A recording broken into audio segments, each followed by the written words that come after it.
One Obsession, Chapter 2, Jackson Maxwell. Designer coffee lingered in the air. The sweet aroma filled Detective Maxwell's nose, teasing the senses. A kitchen must be nearby. Coffee. He'd have given his right arm for a single cup about now. Not the fancy dry-roasted double espresso frappe shit, no.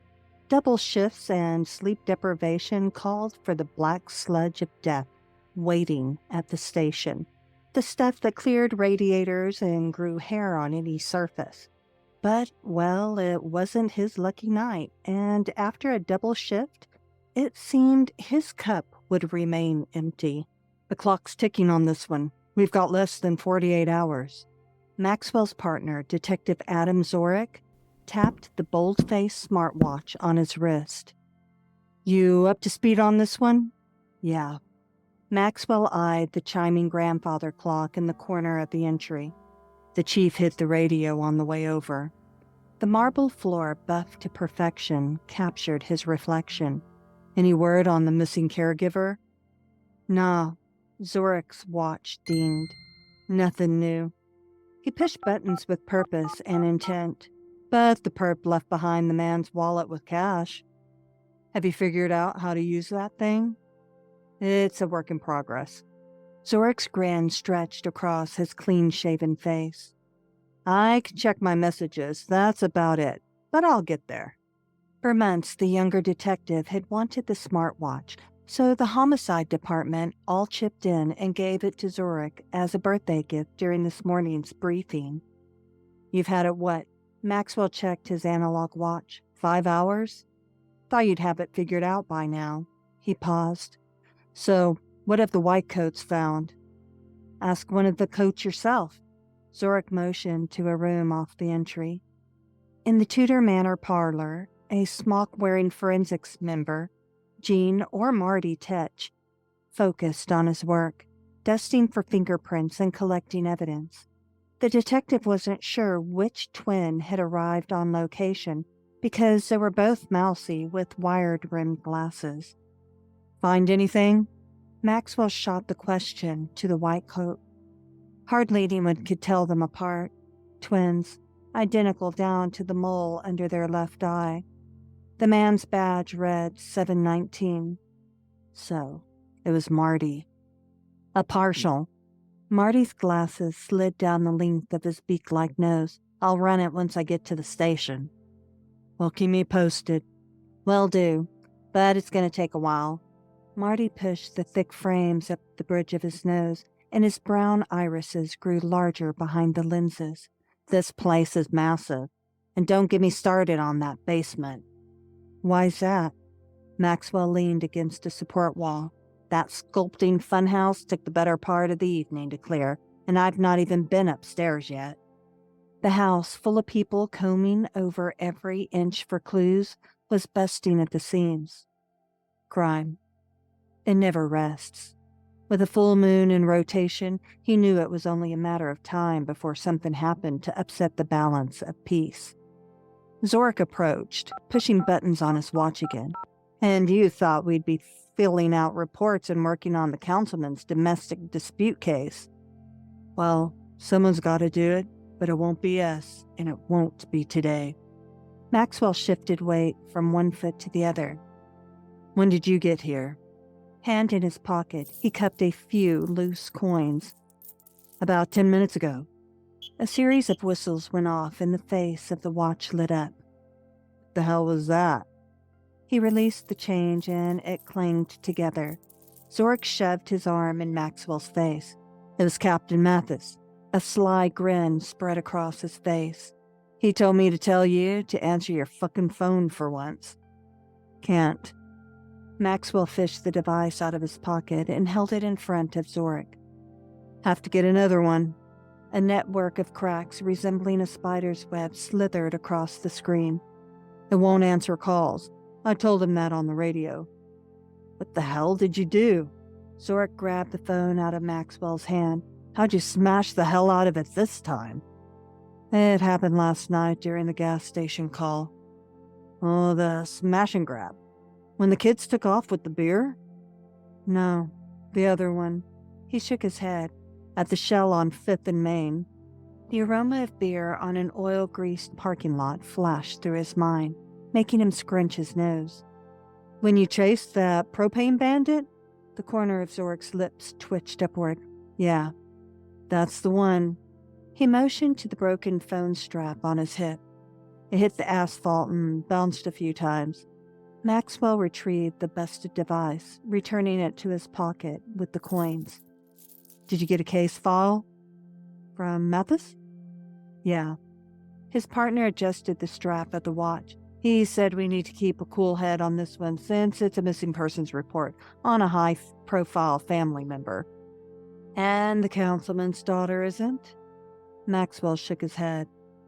Renee Sims? Nah. It's not the first time she's run off with her designated flavor of the week.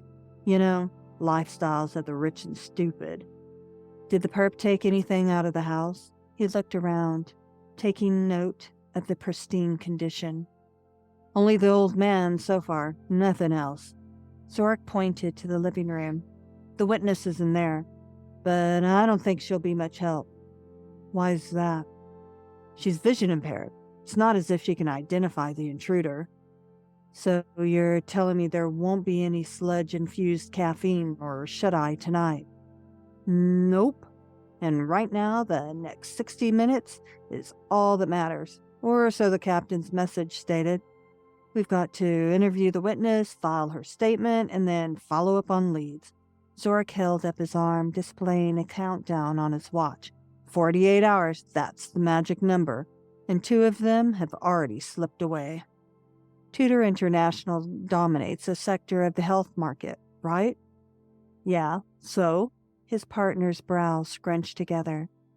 Wasn't the caregiver in charge of some of the holdings? Yeah, I think I read something about that.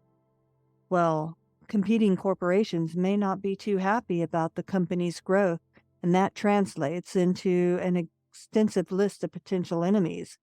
Maxwell glanced over his shoulder. Hey, Marty, what do you know about the Tudor businesses? Their affairs in conjunction with the caregiver. If anyone had information on the family finances, it would be one of the Tetch brothers. The company, founded by Mary Tudor's late parents, is under the guidance of Dr. John Foster. Tetch wasn't telling him anything he didn't already know or suspect. And with its innovative technology, it has changed the lives of millions of people. Marty shoved his glasses to the crimped spot on the bridge of his nose once more. How so? Maxwell eyed the white coat. The glee in the man's eyes shouted intelligence and reflected an attention to detail and a keen eye, which offered a sharp contrast to the penholder wedged sideways in Marty's shirt pocket, along with wrinkled, short slacks that were more reminiscent of a geeky high school science instructor on his way to class. Well, Marty started, in an industry where blood testing hasn't seen real change in more than 55 years, the company's created a healthcare world where vials and tourniquets have become obsolete.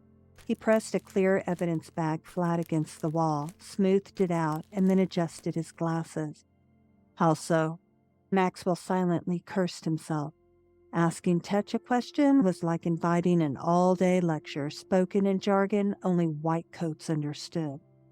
With just a single prick of blood collected in a flat container no larger than a penny, medical staff can perform more than 100 lab tests in half the time traditional methods require, all accompanied by a much lower price tag, mind you.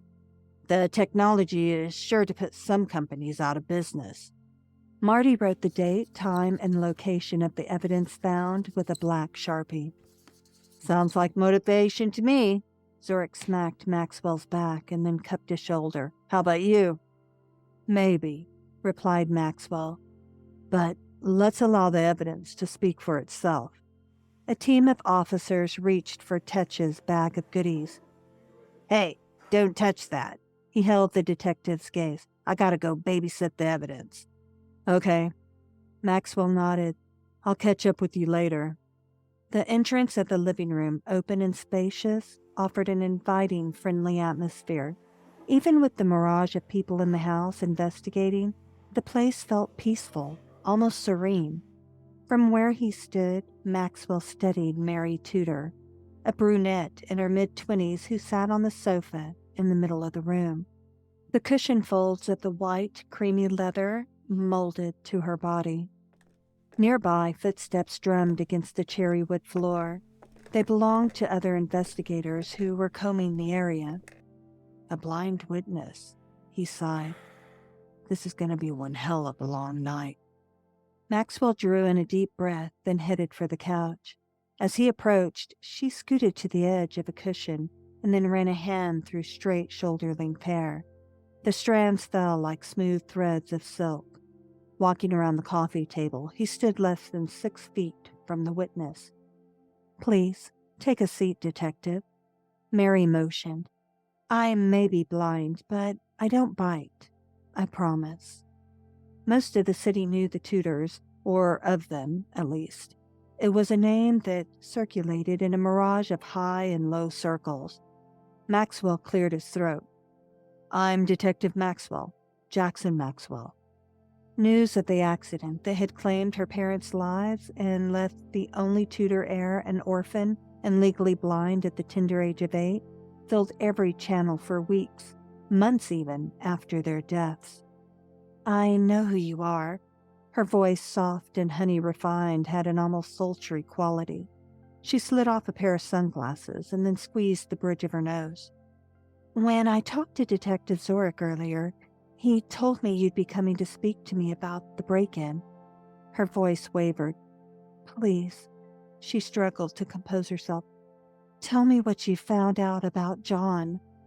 Leaning forward, she set the dark shades on the smooth glass surface of the table in front of her.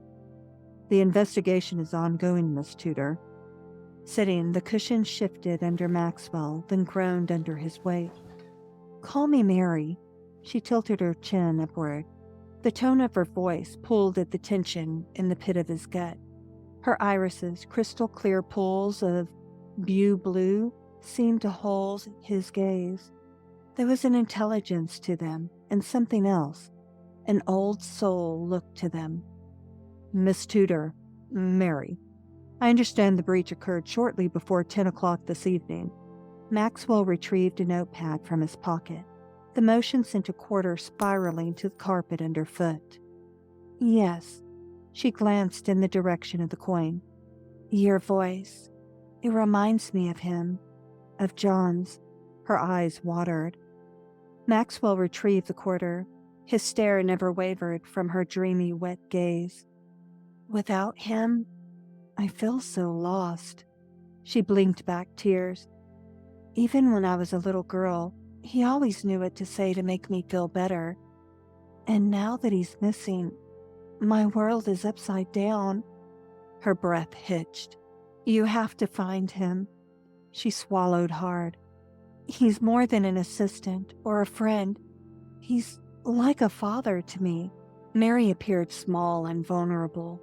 Maxwell placed a hand on her shoulder. The contact made her jump. A tiny yelp escaped her lips and she trembled under his fingertips. Didn't mean to startle you. He withdrew his hand as if he'd touched fire. Do you need a minute? Her grief only set his instincts on edge. No. Her bright eyes stared off as if glimpsing into another time, or perhaps an endeared thought. I want to help any way I can. The crystal-clear brilliance of her gaze called to him. The innocence, the longing trapped inside those blue pools of emotion, held him spellbound. Maxwell's mother had always said eyes were the lenses into the soul, and that the patterns of the irises gave a clear sign of whether a person was warm and trusting or impulsive and neurotic. Studying her eyes, which were a sea of warmth and tenderness, both compassion and trust peered through. She leaned over the arm of the couch and plucked a tissue from a box on top of a small round table. I'm sorry. I know I can't afford to fall apart. Not here. Not now. There's far too much at stake. It's John who I must think about right now. Not me. Miss Tudor. Mary. The security logs indicated a breach in the system more than an hour before you set off the actual alarm. From the looks of it, she was barely keeping things together. Grabbing a tissue from the same box on the table, he held it out in front of her, but she didn't react. Yes, the alarm went off for only a few seconds, right before 10. I thought John had set it off by accident again, so I wasn't concerned. He waved a hand and still no reaction. How did you know the time? Her lids didn't even flutter. The grandfather clock in the hallway by the basement door chimed 10 times. Does that happen a lot, the alarm tripping? An urge to pull her into his arms and tell her everything was going to be okay washed across Maxwell's thoughts, but he couldn't act upon the impulse because a false or empty promise was far worse than a lie, and he never made a promise he couldn't keep. Yeah, on occasion, because the system is new, installed less than 2 months ago. Handing her the tissue, Maxwell's fingers brushed against hers, and she jumped once more. Sorry, I didn't mean... It's okay. A small smile touched her lips. But a verbal warning next time would be good. I'll keep that in mind. He rubbed the stubble on his chin. Where were you when it went off? In my basement studio. I can show you if you think it'll help. But I'm not sure what more I can say that I've not said already. Maxwell rose. The couch leather shifted and then creaked. Mary's eyes followed his movement, but she seemed to gaze past his shoulders. Would you like to take my hand? The tips of his fingers lightly brushed her elbow, but she didn't jump this time. Instead, she patted his hand. Thank you for the offer, but I can find my way around. A weak smile touched the left side of her mouth, then was gone. I've lived here my whole life, so I know the layout well. Plus, nothing has changed in 20 years. Mary stood, then took 5 steps.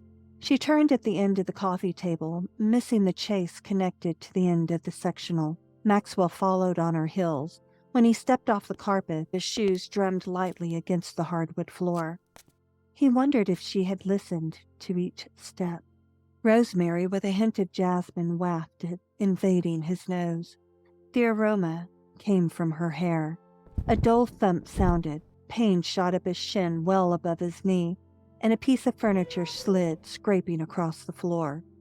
Maxwell stumbled and regained his footing before crashing into Mary. Shit, he grumbled under his breath. She froze in place, then held out a hand. Are you okay? He took her hand in his. I'm good. A bit of warmth grew across his cheeks and up his neck.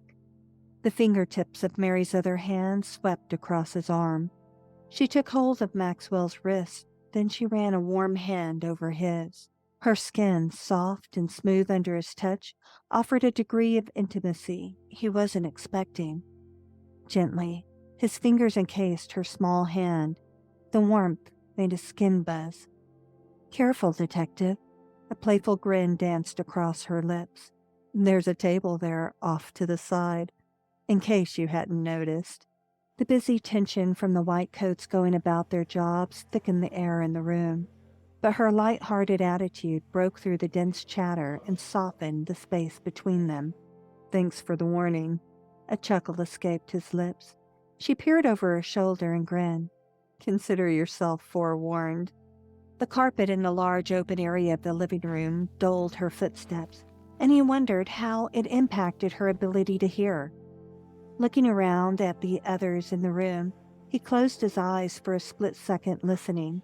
The noises around him were disorienting, which made him really admire how she moved with such ease and grace in light of the situation. Mary continued her forward journey, never missing a beat. And if he hadn't known she was blind, it would have been hard to tell. He found her rather intriguing, especially since she moved with sure-footed and unwavering confidence. You said the layout of the house hadn't changed in more than 20 years. Yes, that's correct. Except for the colors of the paint on the walls and the furnishings, which are of no consequence to me. The lack of structural changes to the layout makes it easier for me to maneuver, and it ensures my safety.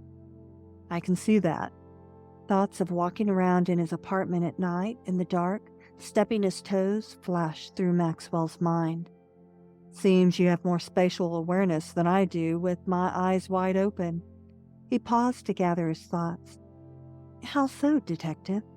I've lived in the same building for 4 years, and I still ram headfirst into the walls at night when wandering the halls. Do you now? Mary chuckled and led him into another room. Handcrafted Spanish tile flowed throughout the walkway and down a few long hallways.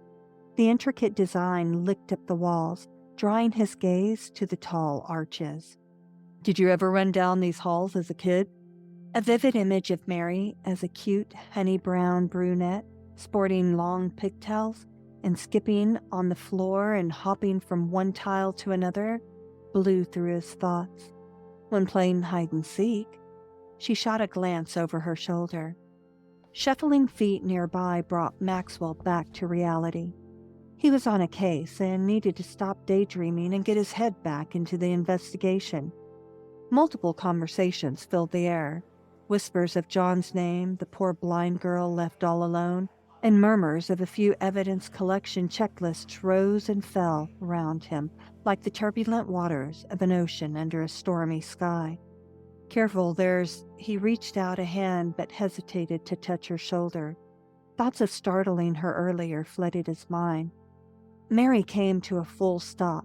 She tipped her head, then clicked her tongue in a series of short bursts. Both the sound and motion took Maxwell by surprise, and he came to a sudden halt, barely avoiding a collision with her. She stepped to the left and made her way around a white coat. How the hell did she do that? The investigators' voices continued to carry well after Maxwell had passed them. Strolling by the formal dining room, she entered a long corridor. He took in the decor and mentally noted the fresh flowers centered in the middle of the table. Fine china and what looked like gold flatware sat on top of pristine white linen. The heels of her shoes clicked on the tile floor, keeping a steady cadence. A third of the way in, a rug matching the design of the curtains ran down the length of the walkway and muted her steps. She sauntered 7 paces toward the end of the hallway, then held out a hand about shoulder height. Her long, elegant fingers slid across the textured surface of the cream-colored wall, and they came to rest on an alarm box. Flipping it open, 12 buttons marked in braille from 0 to 9 covered the pad. The pound key and star buttons were slightly larger than the rest of the keys. Does that deactivate the security in the main house? He leaned over her shoulder for a closer look. Or only in the basement? It registers the movement of this door. Mary pointed in the general direction, which sends a direct message to John's phone. She punched in a 5-digit numeric code. The numbers produced an array of tones, each resonating with a different pitch. A clicking noise sounded, and then the door to the studio unlocked. With a turn of the knob, she opened it, revealing a dark interior. It's how John knew when I was working. She followed a grooved etch in the wall. With a smile, she held on to the door frame, stepping out of her shoes, and then left them next to the door on a small rug. Watch your step. Her polished toenails caught a gleam of light before darkness dulled the neon purple sheen. Maxwell wiped a smile off his face. Do you always go barefoot? Yeah, some of the stone stairs are worn, she nodded. They pose a tripping hazard, so it's easier and safer for me to go down without them. It allows me to see where I'm stepping. But I thought you were unable to, that you were blind. I am. Mary stepped further into the darkness. And the term you're looking for is vision impaired. Then how do you see your feet? You don't need vision to see. Surely you, of all people, know this, Detective. A hint of amusement lined her voice. There are many ways to see if one knows how to look. You mean with your other senses? Stepping onto the platform, his eyes slowly adjusted to the dim surroundings. Precisely, she paused. My parents never had the stairs fixed when they were alive. Like them, I didn't want to ruin the old-time feel of the original structure by having them resurfaced. She walked down 6 stairs, then shifted her weight to the right. Holding on to the rail, she eased her foot down onto the 8th step, bypassing the 7th, which had a worn groove in it. The confidence in which she moved didn't go unnoticed by Maxwell. Her graceful and sure-footed steps made him wonder what other feats she kept tucked away. "Hey, Mary?" He gripped the handrail. "Yeah?" She paused and turned to glance over her shoulder. The light, flittering into the stairwell, barely shined on her face, but it was enough to highlight her delicate jawline and full pink lips. "It's dark down there." "Oh, sorry about that. You can flip the light switch on. It's located on the left-hand side of the stairwell by the 3rd stair." She shrugged her shoulders, then continued to make her way down to the bottom. "I don't have a need for them, so I never turn them on." Maxwell flipped one of 2 switches. The stairwell stayed dark. "It's the 2nd one." Darkness swallowed Mary. That concludes today's thrilling chapter of One Obsession. This has been a Mira Gold production of the Tudor Dockets Book 1. Stay tuned for more chapters of this psychological thriller to unfold. Don't forget to subscribe to the Mira Gold YouTube channel and click the notification bell so you never miss new content as it's released. Feel free to like this video if you enjoyed it and leave me a comment with your thoughts, theories, or reactions. I'd also love for you to join our AI Writer Connection Discord community using the link in the video description. It's a great place to connect with me, other viewers, aspiring writers, and AI enthusiasts. Thanks so much for listening to this latest chapter. I'll see you back here next time as we dive deeper into this deadly game of cat and mouse. For now, this is Mira Gold, signing off.